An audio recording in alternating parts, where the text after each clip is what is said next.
and welcome to the ASMR review show. Kept you waiting, huh? You're pretty good. So, today we begin the journey through the Metal Gear franchise, beginning with the original Metal Gear back on the MSX, which was, I guess, like some type of computer system.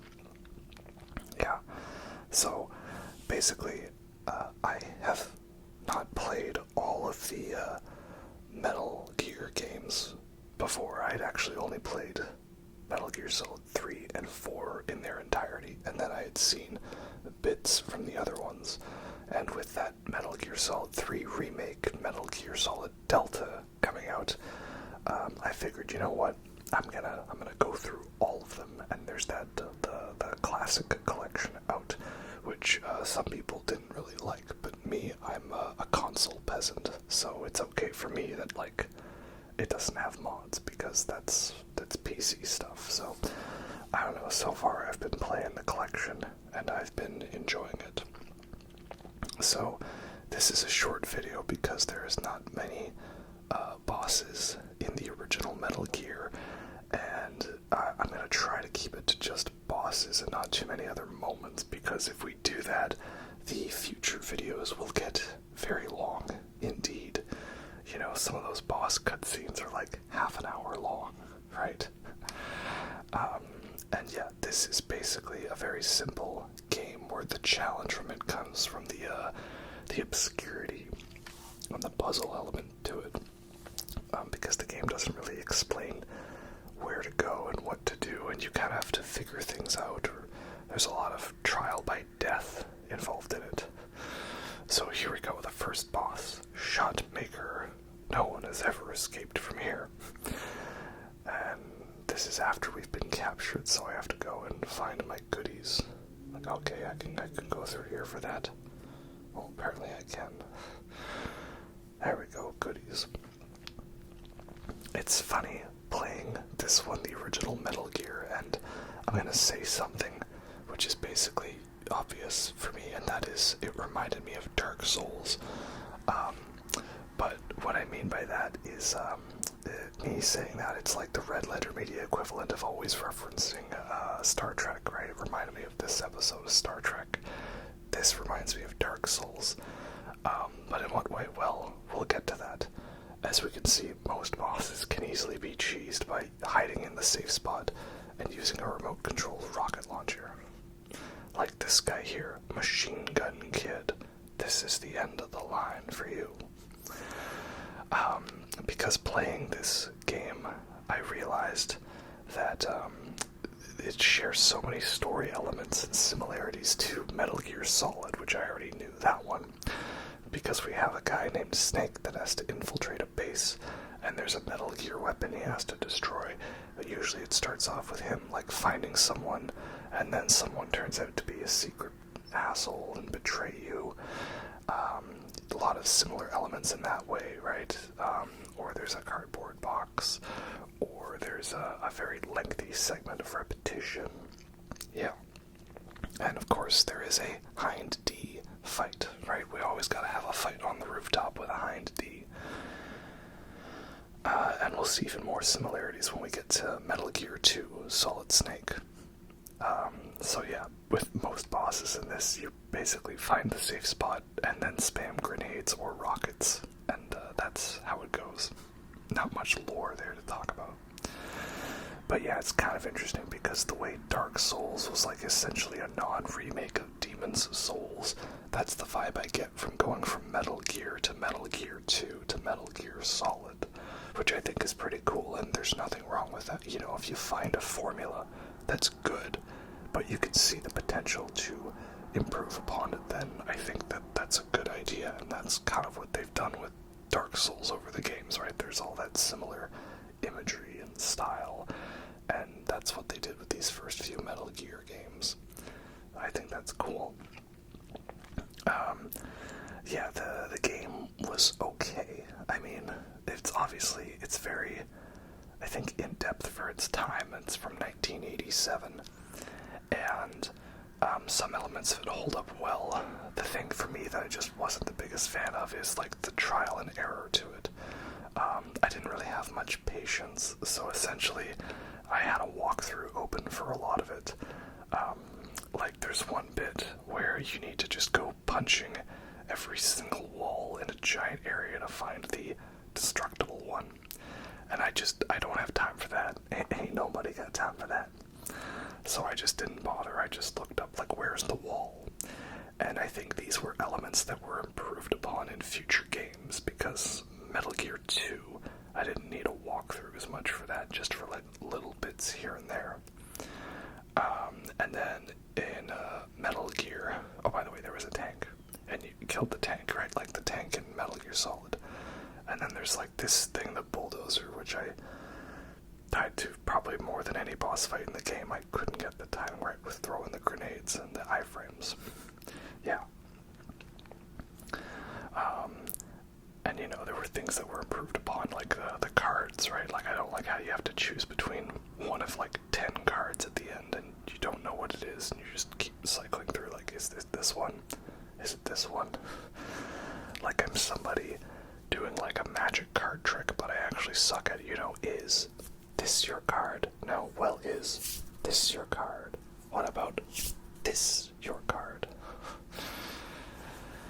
And yeah, once again, stand in the safe spot, spam remote-controlled rocket launchers. This was pretty advanced for 1987, I'm just saying. I also like the damage sound, how it's like a rising pitch. That's kind of fun, you know, and it gets you like, oh, I'm almost there, I can do this.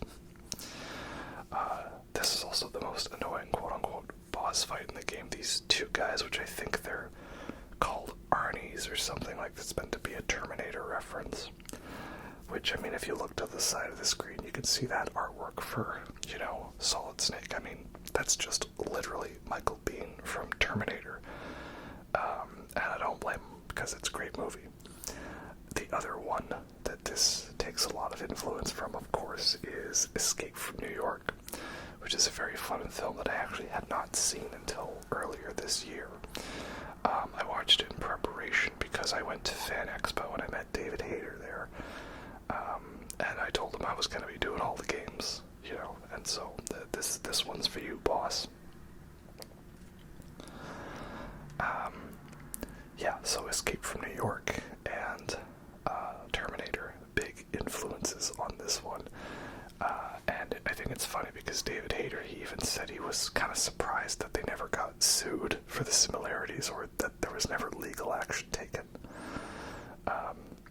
But no, they're okay. And John Carpenter, I think, is pretty chill when it comes to that type of stuff. Like, he doesn't care about Halloween lore and canon. He's just like, I don't know, every month they send me a check and I buy my cigarettes and I go watch basketball and I make him a little bit of a score, like, hey, here's some music, do what you want with it, you know. So that's kind of how it is, you know. He's not too worried about the stuff like that, right? And I think we all need to get that way, you know, not get too focused on things like that. Anyway, yeah, that's that boss fight. It's kind of annoying. That's how it is with these things, you know. I also found the codec kind of annoying that it didn't have frequencies memorized for you. Dirty Duck, also known as Coward Duck. Yeah, because people will call you, and, like, I don't really know much about them. There's this whole thing, like, you need to call Schneider, leader of the resistance, but, like, because I didn't have the formula, the codes written down, I didn't remember the numbers, the frequencies. And here I'm like, okay, guys, can I save you? No? Okay. That's fine. And yeah, we have the big final boss. Well, not the real final boss, but Metal Gear. What's this one called again? I forget which Metal Gear this is. But yeah, the thing is with this one is you don't actually fight Metal Gear. You fight two laser cameras. And the main thing is the puzzle to it that you're supposed to memorize. Okay, it's right, left, left, right, left, right, left, right, right, left, left, right. And maybe you're right. So, like, that's the kind of stuff where I'm like, okay, I'm not breaking out the pad and paper for this. I'm just looking it up what it is. And then I had it backwards because, oh, it's Metal Gear's right, not my right, of course. Silly me, you know?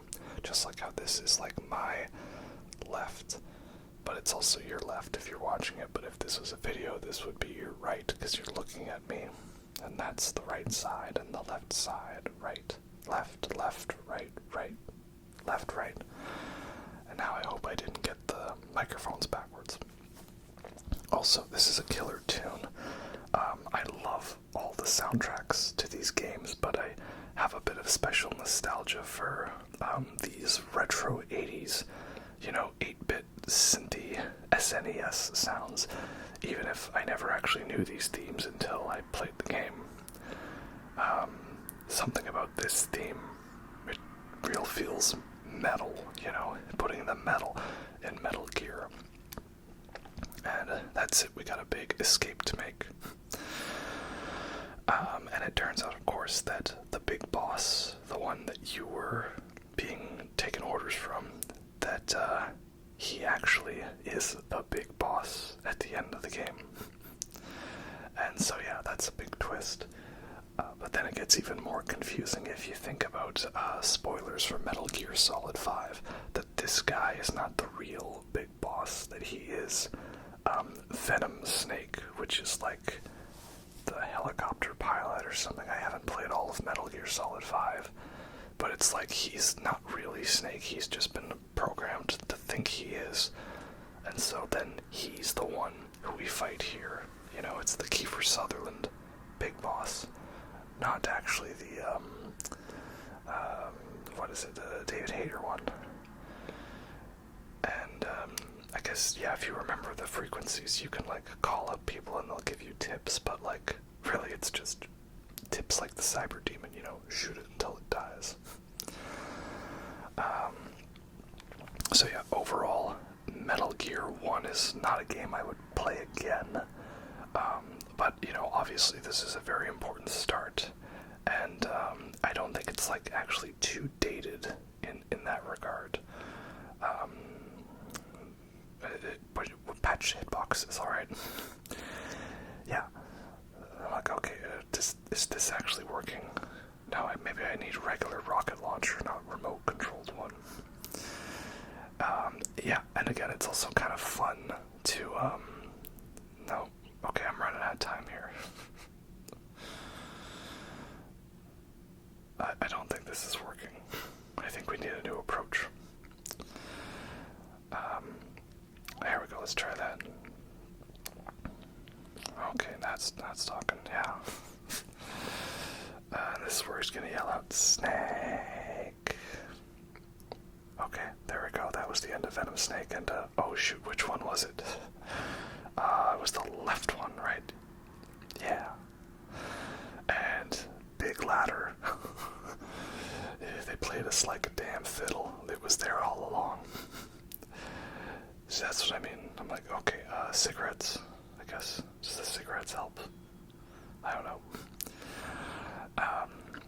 But yeah, it's the elements of the game that are taken and more developed in future games. We'll have more time to talk about it then, because this one doesn't really have big cutscenes or much scope and lore to it. It's very simplistic, but that's okay, like what I said about Demon Souls. It's like finding out that your band that you like, that they had a really nice first demo of their first album, to see what it was all about, and you respect it for it, but it's not going to be your favorite.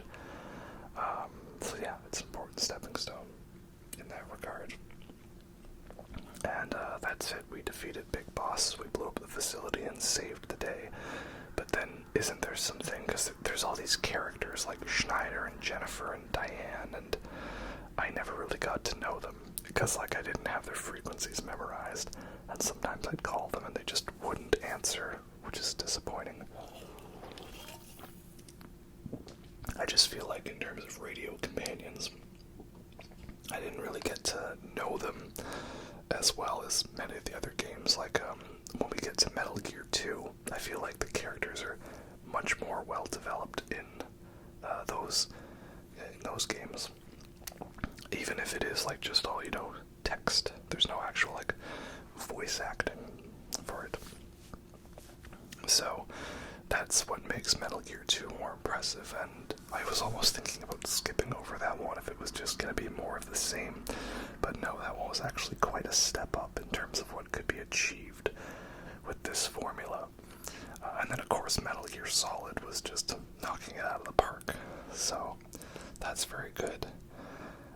Yeah, like I say, this is a short video because there's not many boss fights in the game, and they're all very simple and they're very easy, and we don't really have much lore. It's just, I'm Shoot Gunner, I'm Fire Kid, I'm Dirty Dan.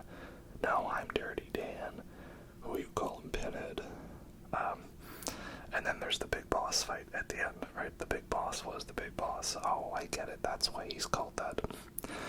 But it is funny to see how the themes in this game still kind of keep going forward to the other ones. Like, I don't know how much Hideo Kojima had planned out beforehand, but the fact that most of it lines up pretty well is impressive indeed. And what little retcons there may be here and there, I think, don't ruin the overall experience. So, yeah, that is Metal Gear 1. We will have Metal Gear 2 coming up, which is going to be a much longer video, because that one has a lot more, like, cutscenes and character and dialogue to it. You could really see where the series was going to be headed. And of course, there's always a post-credit scene with a big WTF moment. So that's why people are like, how was Big Boss alive in Metal Gear 2 when you killed him in Metal Gear 1? Well, you didn't. He's still alive. But we're definitely gonna get him in Metal Gear 2. And my final rank is Deer. So, hope you all enjoyed that. And I'll catch you next time.